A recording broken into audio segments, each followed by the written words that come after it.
Hello everyone, welcome to the channel the Zorawar classes. और भाई ये हो जाएगी हमारी 24 की क्लास करंट अफेयर्स की। ठीक है ना, जो करंट अफेयर्स की सीरीज हमारी चल रही है मंडे टू सैटरडे जो हमारी रहती है, एक्सेप्ट संडे। संडे को हम करते हैं फंडे, इसलिए संडे को कोई क्लास नहीं होती है हमारी, सिर्फ हम बातें करते हैं रात को 9 बजे लाइव आके। ठीक है, ये करंट अफेयर्स की क्लास हो जाएगी 24 की।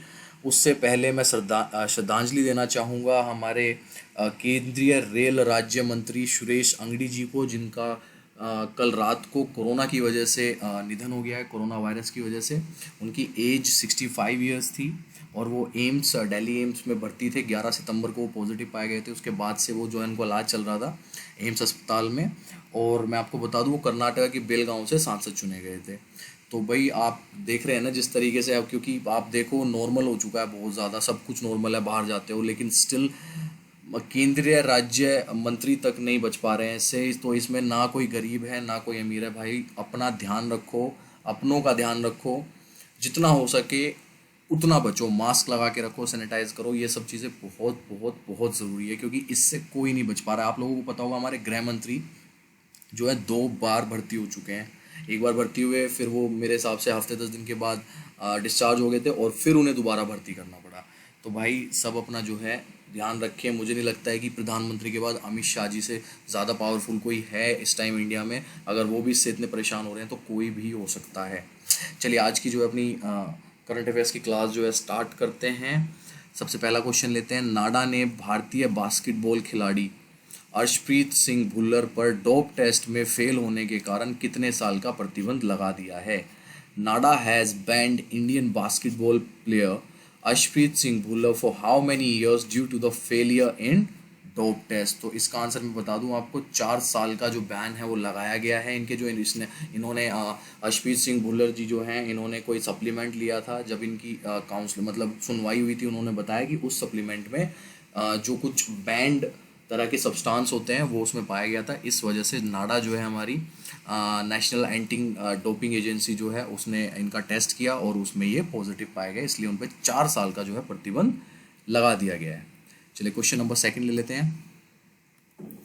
अमेरिकी कंपनी KKR ने रिलायंस रिटेल में 1.28% हिस्सेदारी कितने करोड़ रुपए में खरीदी है? American company KKR has bought 1.28% stake in Reliance Retail for how many years? ये इन्होंने खरीदी है 5,550 करोड़ रुपए में।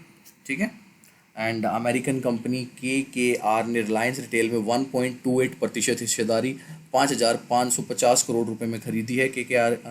KKR की तरफ से रिलायंस में यह दूसरा निवेश है। इससे पहले KKR ने रिलायंस के जियो प्लेटफॉर्म में भी 11,367 करोड़ रुपए का निवेश किया था। ये क्वेश्चन हम पहले डिस्कस कर चुके हैं, जो जियो वाला था। ठीक है ना, रिलायंस रिटेल लिमिटेड के देश भर में फैले 12,000 से ज़्यादा स्टोर्स में सालाना लगभग 64 करोड़ खरीदार आते हैं। यह भारत का सबसे बड़ा और सबसे तेजी से विकसित होने वाला रिटेल बिजनेस है। तो इसमें जो है 1.28% की हिस्सेदारी जो है अमेरिकन कंपनी KKR ने अब खरीद ली है। चलिए क्वेश्चन नंबर 3 लेते हैं आज का। अच्छा क्वेश्चन है। DRDO ने हाल ही में उड़ीसा के बालासोर में किस मिसाइल का सफल परीक्षण किया? ये स्टार क्वेश्चन है। ऐसे स्टार क्वेश्चंस होते हैं जो हमारे देश से जुड़े हुए हैं, जो DRDO से जुड़े हुए, इसरो से जुड़े हुए हैं, सारे स्टार क्वेश्चंस मानता हूं मैं। ठीक है, recently DRDO has successfully test fired which missile in Balasore Orissa? तो इसका आंसर दे दूं मैं। अच्छा क्वेश्चन है, याद रखना है आपको। ठीक है, इसका आंसर है अभ्यास मिसाइल, यानी कि प्रैक्टिस मिसाइल का सफल परीक्षण किया गया है। DRDO यानी कि रक्षा अनुसंधान एवं विकास संगठन ने 22 सितंबर 2020 को स्वदेशी हाई स्पीड टारगेट ड्रोन अभ्यास का सफल परीक्षण किया है।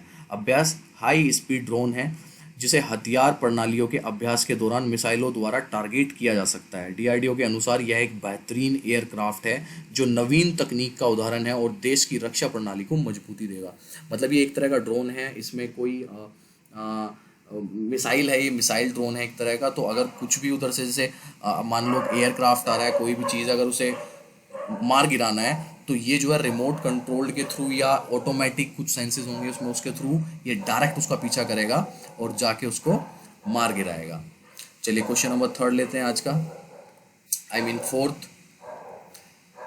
कौन भारतीय हाल ही में एशियाई फुटबॉल परिसंघ के कार्यबल के सदस्य नियुक्त किए गए हैं? अच्छा क्वेश्चन है, ये भी स्टार क्वेश्चन है। जब भी कोई इंडियन जो है इंडिया से बाहर कोई पोस्ट वगैरह पे अपॉइंटेड होता है या वहाँ उसका सदस्य बनता है तो ये सारे स्टार क्वेश्चन माने जाते हैं। Which Indian has recently been appointed as a member of the work force of the Asian Football Confederation? बहुत अच्छा क्वेश्चन है ये, इसको याद रखना। और उसका आंसर है गिरिराज शंकर मुंगाली। ठीक है, ये अकेले भारतीय है जो ये आपकी एशियन फुटबॉल कॉन्फेडरेशन है। इसमें 7 मेंबर्स होते हैं और उन 7 में से एक जो है अब ये भारतीय और ये एकमात्र भारतीय है। तो गिरजा शंकर मुंगाली ये नाम याद रखना है। ठीक है, अच्छा क्वेश्चन है, ये भी स्टार क्वेश्चन है। मैंने इसकी वजह भी आपको बता दी क्यों इस तरह के क्वेश्चन स्टार क्वेश्चन में गिने जाते हैं।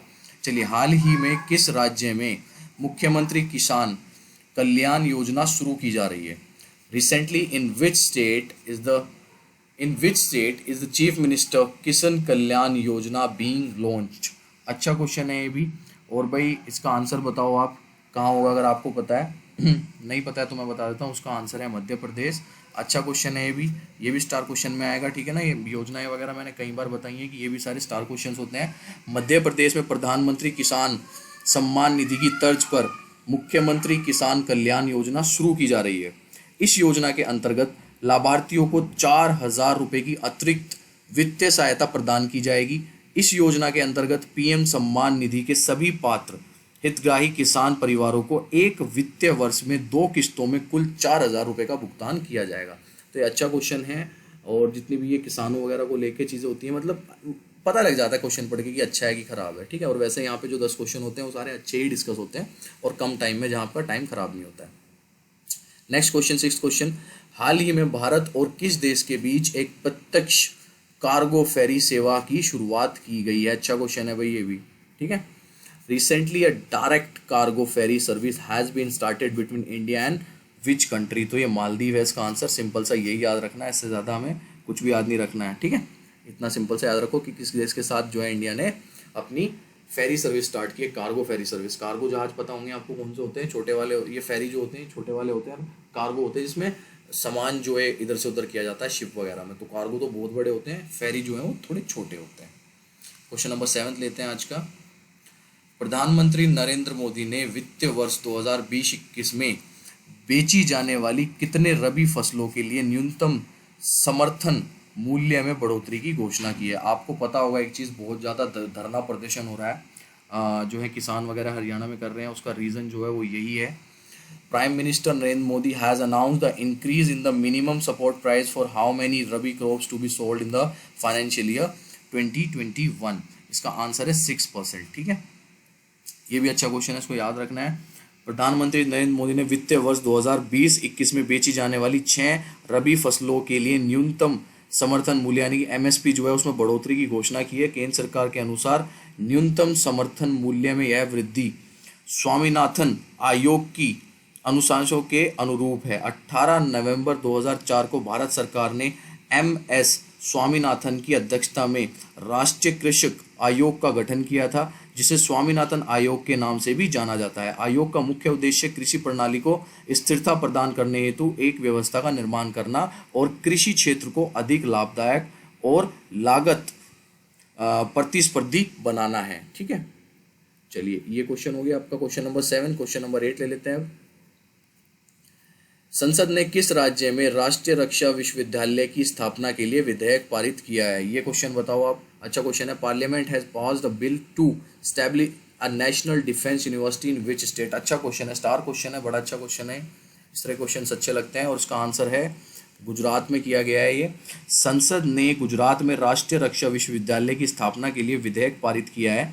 राष्ट्रीय रक्षा विश्वविद्यालय विधेयक 2020 के तहत गुजरात के गांधीनगर स्थित रक्षा शक्ति विश्वविद्यालय को राष्ट्रीय रक्षा विश्वविद्यालय के रूप में अपग्रेड किया जाएगा। पहले क्या था? ये पहले था रक्षा शक्ति विश्वविद्यालय और अब उसे अपग्रेड करके राष्ट्रीय रक्षा विश्वविद्यालय के रूप में अपग्रेड किया जा रहा है। यह एक बहुविधा विश्वविद्यालय भी होगा। अच्छा क्वेश्चन है, स्टार क्वेश्चन है, इसको भी अच्छे से नोट्स बना लेना इसके। क्वेश्चन नंबर 9 ले लेते हैं अब अपना। अंतरराष्ट्रीय सांकेतिक भाषा दिवस निम्न में से किस दिन मनाया जाता है? International sign language day is observed on which of the following day? It is 23 of September. ठीक है, 23 सितंबर को अंतर्राष्ट्रीय सांकेतिक भाषा दिवस के रूप में मनाया जाता है। इसका उद्देश्य सांकेतिक भाषा के संदर्भ में जागरूकता फैलाना है। इस वर्ष अंतर्राष्ट्रीय सांकेतिक भाषा की थीम सभी के लिए सांकेतिक भाषा का अधिकार है। देखो, इसका जो थीम है वो ध्यान रखना है। इसकी थीम है सभी के लिए सांकेतिक भाषा का अधिकार। ये अच्छा है, ये भी क्वेश्चन इस तरीके से भी बन के आ सकता है, तो नोट्स में इस चीज़ को प्लस कर लेना। ठीक है, और ये जो है पूरे विश्व भर में इंटरनेशनल साइन लैंग्वेज डे मनाया जाता है। चलिए, आज का लास्ट क्वेश्चन जो है वो ले लेते हैं और वो डिस्कस करते हैं। निम्नलिखित में से किस राज्य में घर तक फाइबर योजना का शुभारंभ किया गया है? And which of the following state घर तक fibre scheme has been launched? ये किया गया है आपका बिहार में। प्रधानमंत्री नरेंद्र मोदी द्वारा इस योजना का शुभारंभ बिहार राज्य में किया गया है। बिहार के 45,945 गांवों को अगले 100 दिनों में ऑप्टिकल फाइबर से जोड़ने का लक्ष्य रखा गया है। 15 अगस्त को प्रधानमंत्री ने अगले 1000 दिनों में देश के हर गांव को आर्टिफिशियल फाइबर से जोड़ने की घोषणा की थी। तो ये उसी में उठाया गया कदम है। ठीक है जी, चलिए आज की जो है 10 क्वेश्चंस की हमारी जो ये करंट अफेयर्स की क्लास है ख़त्म होती है। And I hope you like the questions. ठीक है, और भाई लोगों, नोट्स जो है उस पर ध्यान रखना, नोट्स बनाते रहो, छोड़ना मत। जिस तरीके से मैं नहीं छोड़ रहा हूँ आपका साथ, इसी तरीके से आप खुद का साथ मत छोड़ना।